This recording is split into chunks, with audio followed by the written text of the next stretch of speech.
You just watched your investment drop 10%. Your hand is already moving toward the sell button. But here's the strange part. Your portfolio is down on paper. The first thing you really lost wasn't your money, it was your judgment. Psychologist Daniel Kahneman spent decades showing something uncomfortable about the human mind. Losing money doesn't just feel bad, it feels roughly twice as painful as gaining the same amount feels good.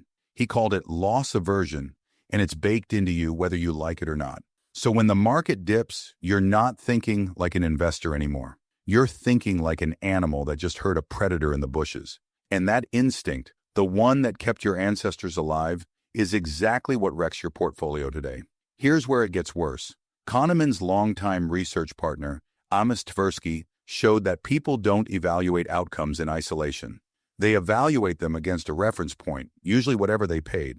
Buy a stock at $50 and 50 becomes sacred in your mind. It doesn't matter if the company's fundamentals have changed. You'll hold a losing stock far longer than you should, just to avoid admitting that buying at 50 was a mistake. Meanwhile, you sell your winners too early. Why? Because a small, certain gain feels safer than the uncertainty of holding on for a bigger one. You lock in the win to protect the good feeling, which sounds smart.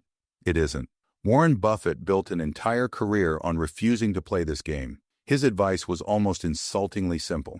Be fearful when others are greedy, and greedy when others are fearful. Easy to say, nearly impossible to do, because it asks you to override the exact wiring that Kahneman and Tversky spent their lives documenting. There's a name for what happens when everyone ignores that advice at once. Behavioral economist Richard Thaler studied how emotion spreads through entire markets, not just individuals. One investor sells out of fear, the price drops. The next investor sees the drop and panics too.